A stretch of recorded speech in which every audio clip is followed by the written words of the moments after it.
Would you like to learn how to make a super yummy honey baked ham? Just like this? You would? Good. Because in this episode of the Lisa D's Delight Show, I'm going to show you how to do it. Lisa D Delight. Here are a few things that you will need, but the exact ingredient list and measurements and such will be in the description box below. This is my 7-pound ham.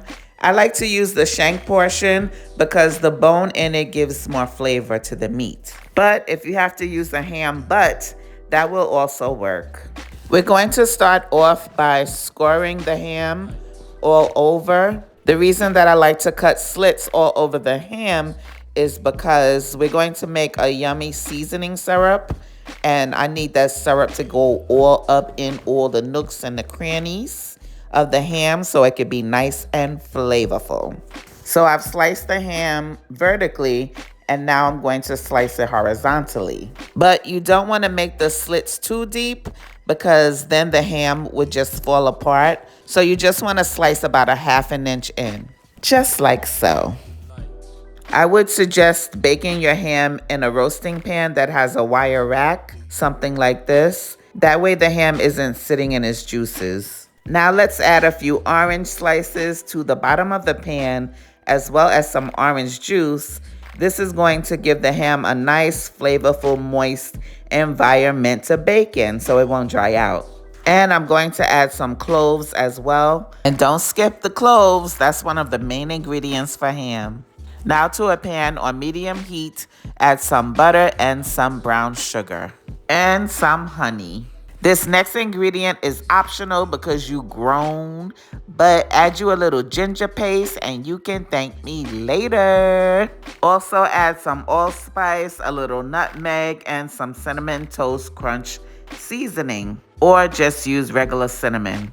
I was just trying to help your palate. Go on ahead and add a little onion powder and some garlic powder as well. Only a little bit of those two though. Stir, stir, stir. Oh, I forgot a little bit of fresh cracked black pepper as well. Reduce the heat to a simmer and the syrup will begin to thicken up as it cooks. No need for a cornstarch slurry.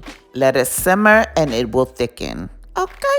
Let it simmer for about 3 to 5 minutes and it'll thicken up. Next, we're going to proceed to pour that yummy syrup all over the ham, and then we're gonna brush it in and try to get it in all of the nooks and all of the crannies. To ensure that the sauce is getting in all the creases and the crevices, I like to assist it by separating the slits just like so. Cover the ham tightly with foil. Preheat your oven to 325, and for a bone-in fully cooked ham, you want to bake it 15 to 20 minutes per pound. And if you happen to be making a spiral ham, then you want to cook it at 325 for about 10 minutes per pound. And be sure to baste it every 15 to 20 minutes or so that it doesn't dry out on you. Rewind. I forgot the most important part, the cloves. Stick a few cloves all over the ham. It gives it awesome flavor. But cloves are strong, so don't go too crazy. Now get your butt back in that oven. Now let's make a delicious spice rub for the ham that we're going to put on it at the last 30 minutes of cooking. Get you some white sugar and add some cinnamon toast crunch cinnadust to it, or you can just use cinnamon. Also add some nutmeg and some allspice, as well as a pinch of ground cloves. But not too much cloves because we already added the whole cloves to the ham. All this sugar is going to help balance out the saltiness of the ham. I also enjoy using some orange zest in my spice rub. It just adds such a lovely citrus zing. But like I said, you think you grown, so it's optional. Now let's mix it all up. And this is what we got. Now, 30 minutes before my ham is done, I'm going to place this delicious spice rub all over the ham to the best of my ability.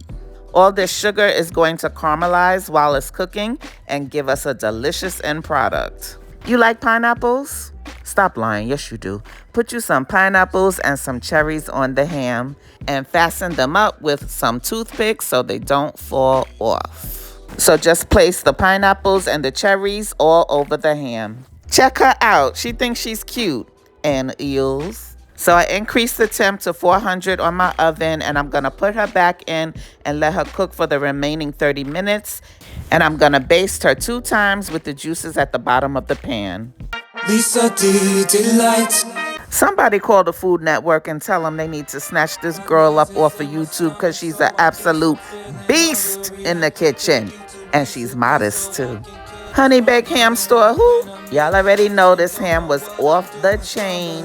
All I need now is some potato salad and some collard greens. Ooh-wee. Perfect ham recipe for Thanksgiving, Christmas, and New Year's. Tell me in the comments what's your favorite thing to eat during the holidays.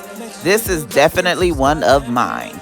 Be sure to let the ham rest before you cut it though, because if you cut it while it's hot, all the juices will just come out. And you can save that ham bone and make a yummy soup too. Happy holidays! I hope you enjoyed the recipe. After all, I was just trying to help your palate. God bless you. Bye. Make sure you like and subscribe. Damn, you make that food look so good. Make sure you like and subscribe. Damn, you make that food look so good. Make sure you like and subscribe. Damn, you make that food look so good.